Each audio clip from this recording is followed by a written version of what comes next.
नमस्कार, daily line के news file bulletin में आपका स्वागत है। मैं हूं किरण। इस बुलेटिन में हम आपको बताएंगे महाराष्ट्र और झारखंड में कब कब विधानसभा चुनाव होने हैं और बताएंगे कि जम्मू कश्मीर और हरियाणा में नई सरकार का गठन कब हो रहा है। इसके साथ ही आपको जानकारी देंगे कि राजनीतिक दलों की ओर से चुनाव से पहले मुफ्त की योजनाओं के वादों पर सुप्रीम कोर्ट ने क्या कार्रवाई की है। लेकिन उससे पहले नजर आज की हेडलाइंस पर। महाराष्ट्र में सिंगल फेज में 20 नवंबर को होगा चुनाव, झारखंड में 13 और 20 नवंबर को 2 फेज में डाले जाएंगे वोट। यूपी की 9 विधानसभा सीटों पर 13 नवंबर को होगा उपचुनाव। जम्मू कश्मीर में कल होगा नई सरकार का गठन, उमर अब्दुल्ला लेंगे सीएम पद की शपथ, प्रदेश से हटा राष्ट्रपति शासन। सुप्रीम कोर्ट ने सियासी दलों के मुफ्त के योजना के वादों पर की सुनवाई, केंद्र सरकार और चुनाव आयोग को भेजा नोटिस। याचिकाकर्ता ने कहा ये मतदाताओं और संविधान के साथ धोखाधड़ी है। कोलकाता रेप मर्डर के विरोध में डॉक्टर्स की भूख हड़ताल का आज 10वां दिन, अब तक 4 डॉक्टर्स की बिगड़ी तबीयत। लेबनान और गाजा पर इजराइल लगातार कर रहा है हमला, 2 दिनों में 50 से ज्यादा लोगों की मौत, एक मस्जिद और अस्पताल को बनाया निशाना। चर्चा करेंगे खबरों की विस्तार से। रुक करेंगे पहली खबर की ओर। इलेक्शन कमीशन ने महाराष्ट्र और झारखंड विधानसभा चुनाव के साथ ही 48 विधानसभा और 2 संसदीय क्षेत्रों में उपचुनाव की तारीखों का ऐलान कर दिया है। महाराष्ट्र में सिंगल फेज में 20 नवंबर को और झारखंड में 2 फेज में चुनाव होंगे। पहला फेज 13 नवंबर को होगा, वहीं दूसरा फेज 20 नवंबर को। रिजल्ट 23 नवंबर को सामने आएंगे। वहीं 48 विधानसभा और 2 लोकसभा सीटों पर उपचुनाव भी 2 फेज में कराए जाएंगे। 47 विधानसभा और 1 लोकसभा सीट पर वोटिंग 13 नवंबर को की जाएगी। महाराष्ट्र विधानसभा का कार्यकाल 26 नवंबर को खत्म हो रहा है। वहीं झारखंड विधानसभा की बात करें तो यहां 5 जनवरी 2025 को कार्यकाल खत्म होगा।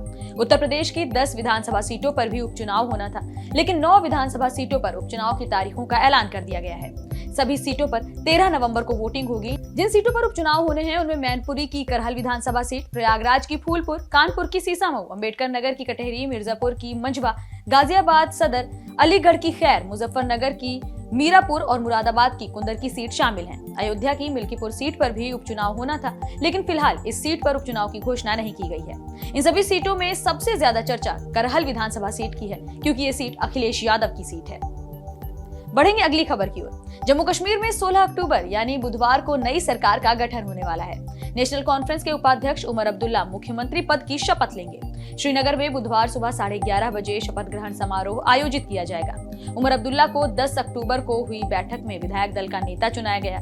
इसके बाद उन्होंने 11 अक्टूबर को राजभवन पहुंचकर राज्यपाल मनोज सिन्हा से मुलाकात की और सरकार बनाने का दावा पेश किया। उमर अब्दुल्ला ने गांदरबल और बड़गाम 2 सीटों से चुनाव में जीत दर्ज की है। वे गांदरबल सीट से ही विधायक बने रहेंगे। वहीं कुपवाड़ा से चुनाव हारने वाले नासिर असलम वानी बड़गाम सीट से फिर से चुनाव लड़ेंगे। जम्मू कश्मीर में नई सरकार के गठन से पहले 13 अक्टूबर को देर रात राष्ट्रपति शासन हटाने का आदेश जारी किया गया था। राष्ट्रपति द्रौपदी मुर्मू ने नए मुख्यमंत्री की शपथ से पहले राज्य से राष्ट्रपति शासन खत्म करने का आदेश दिया। बढ़ेंगे अगली खबर की ओर।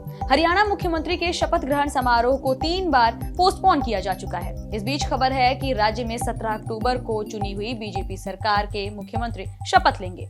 ये नई तारीख आज चंडीगढ़ के हरियाणा भवन में पार्टी नेताओं की मीटिंग के बाद सामने आई है। इस बैठक में कार्यवाहक मुख्यमंत्री नायब सिंह सैनी और राष्ट्रीय महामंत्री विनोद तावड़े भी शामिल हुए।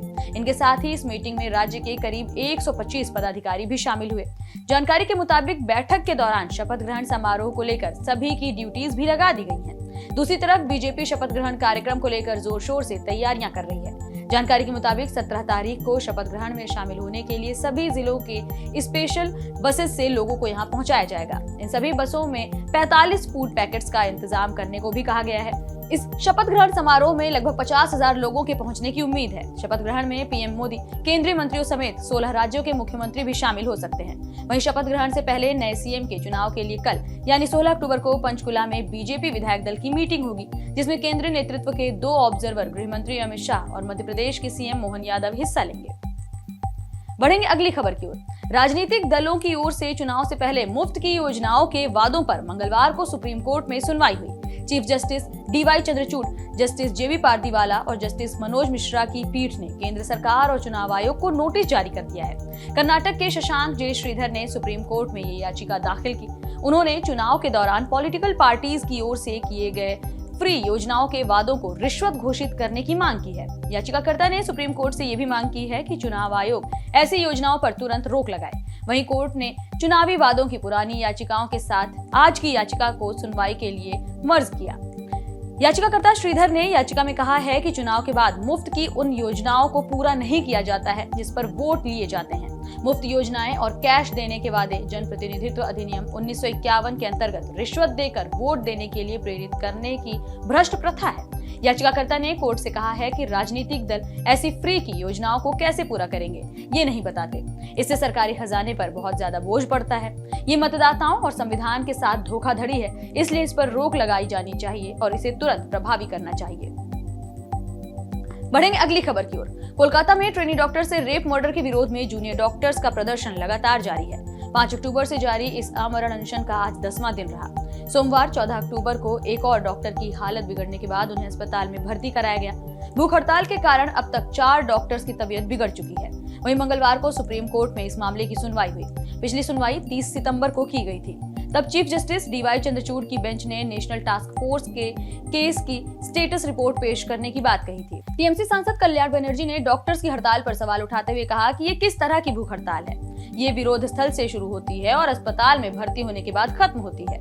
हम जानते हैं कि भूख हड़ताल आमरण अनशन है, अस्पताल में भर्ती होने का अनशन नहीं। ये डॉक्टर जो कर रहे हैं वो अस्पताल में भर्ती होने का अनशन है। रुक करेंगे अगली खबर की ओर। लेबनान में इजरायल की सेना लगातार हमले कर रही है। सोमवार को उत्तरी लेबनान में इजरायल के हवाई हमले में करीब 21 लोगों की मौत हो गई, जबकि 8 लोग बुरी तरह घायल हैं। जानकारी के मुताबिक इजरायली सेना का ये हमला त्रिपोली के एक ईसाई इलाके में मौजूद एलो में किया गया है।